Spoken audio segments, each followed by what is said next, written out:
Hope you guys enjoyed your weekend. I took a much needed day off from YouTube yesterday. Haven't missed a day on here since Christmas, and I figured most of you guys would be busy watching the Super Bowl anyway, so it was the perfect time to take a little break. As is always the case, there are plenty of storylines coming out of the Super Bowl, or as most mainstream media outlets prefer to call it, the big game. We are no longer allowed to use the word Super Bowl. The only bowl allowed to be described as super is the Super Butt Bongo Bowl, which takes place every weekend at Club Shay Shay. If you're one of the plebes collecting woke welfare in the mainstream media, there is plenty for you to be talking about on this Monday morning. The controversial holding call late in the fourth quarter. Even though technically it was the right call, I just don't agree with it in that situation. If this happened in week 4, make that call. But in the biggest game of the year, with a pass that was most likely not even catchable, I think they should have let that call slide. The ending to the Super Bowl would have been a hell of a lot more exciting if the Eagles are driving with a minute or so left in the fourth quarter down by 3 points. Now, if you're a member of the media, there are numerous angles that you could take with that one play, that one call alone. You could talk about the Kelsey brothers, the entire Kelsey family. You could talk about the greatness of Patrick Mahomes playing on a busted ankle. Hell, you could even mention his sister Jackie, who was once again making a complete mockery of the Mahomes family. Once again, Jackie Mahomes took his brother's big moment and tried to make it all about Jackie Mahomes. I could dedicate an entire video to the foo-foo dancing queen, but to be honest with you, I am tired of talking about Jackie Mahomes. I just want her to go away. But you guys get the point. If you're a sports writer, if you're a sports personality on television, there are plenty of directions that you could go in when talking about the Super Bowl.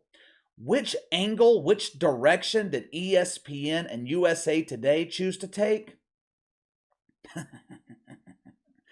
Mythical racism.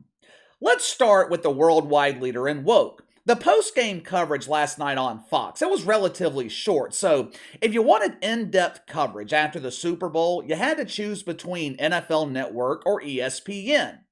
Now, even though I am absolutely disgusted with the NFL Network right now and how they treated Michael Irvin last week, I decided to go with the lesser of two evils. Outside of the NBA, I absolutely refuse to watch the filth presented by ESPN.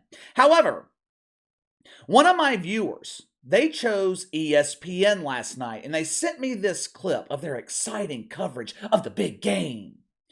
This right here, this is quality sports analysis. Us normal people, we don't have the ability to think outside the woke box. We see Patrick Mahomes and Jalen Hurts in the Super Bowl, and that's all we see. Luckily, we can rely on ESPN to provide quality information, historical information that we need to know about. This right here is important stuff. The parrot ESPN chose to deliver this high-value information was none other than Chris Berman. Chris Berman? Chris Berman? I thought he retired a few years ago. Chris Berman, in his prime, was an absolute legend, but unfortunately, it appears that he has been infected with the woke fungus. While watching post-game coverage on NFL Network last night, not one time did I hear anything about race. They interviewed players, they spoke with Andy Reid. It was the type of coverage that you would expect from a network dedicated to sports. How did Chris Berman and ESPN start off their Super Bowl coverage? Watch it for yourself. Also, of course, two African-American quarterbacks starting against each other in the Super Bowl for the first time, fittingly. February 12th is Abe Lincoln's birthday.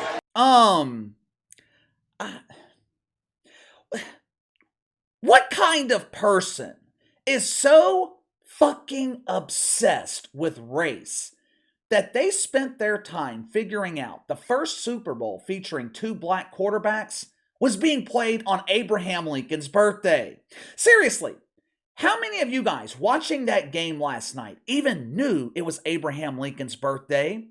The guy was born over 200 years ago. He's been dead for centuries. What the hell does Abraham Lincoln have to do with the Super Bowl? Nothing.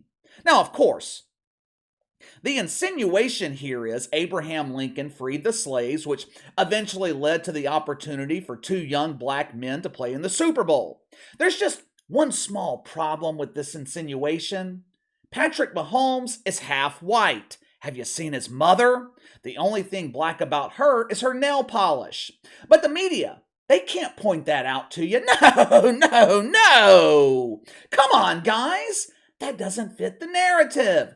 The narrative leading up to the Super Bowl last week was another history-making moment, another first. The first time two oppressed brothers are playing in the big game. No evil white men allowed. The only thing that would have made the woke boner reach its climax was to have two black head coaches involved. But even with that being the case, you would think the shitfucks in the mainstream media were pleased with the NFL last night. Roger Goodell did his best trying to appease everyone. He tried to appease normal people. The NFL presented an excellent tribute to 9/11. They honored the military. They honored Pat Tillman. Some dude named Chris Stapleton performed the national anthem. I didn't know who the hell he was. My girlfriend told me that he's a popular country music singer. When I first saw him, I thought he was one of those walruses from Duck Dynasty, but even with that being the case, I thought he did a great job performing the national anthem. But the NFL, they also tried to appease the shitfucks. They had someone sing the black national anthem. Because nothing unites a country like having two national anthems. Now notice I did not say the NFL trying to appease black people, normal black people. Most of my black friends, they had never heard of the black national anthem before a year ago. This was not done to appease black people. The NFL did this trying to be accepted by the filth in the mainstream media. There was plenty of firsts to go around last night. The wanker spanking reached a fever pitch right before kickoff. The NFL is proud to announce the first all-female flyover for the Super Bowl pregame. Wait a minute. I thought these people didn't know how to properly define or identify a woman. I know 100% of the shitfucks have never seen a naked woman. They prefer Randy over Sandy. How do we really know these were actual women doing this flyover? Did Roger Goodell have their gender confirmed by a certified woke biologist? Was Rachel Levine flying one of those planes? If not, this was not a true all-female flyover. As you guys know, there is no other woman more beautiful than Rachel Levine. Except, of course, Jemele Hill. Oh, look at Jemele here. Isn't she just a ray of sunshine? I just love that O-face you make, Jemele, when you see Don's lemon surrounding that woke wiener. There was plenty of appeasing going on at the Super Bowl last night. The NFL trying to please everyone, but like I always say, there is no appeasing the unappeasable. What's one of the first headlines I see on my newsfeed this morning? Another masterpiece from the Star Trek virgin himself, Mike Loves Freeman. Oh, Mikey Freeman. It has been far too long. We haven't talked about you in months. And don't think I have forgotten, Mikey. Casey has a long memory. I am still waiting for that apology that you promised me when you said, I will be first in line if this Rachel Richardson situation turns out to be mythical racism. Well, we proved Rachel Richardson was full of shit from the beginning. So whenever you're ready to apologize, I'll send Captain Kirk to pick you up in the Death Star to fly you to my studio.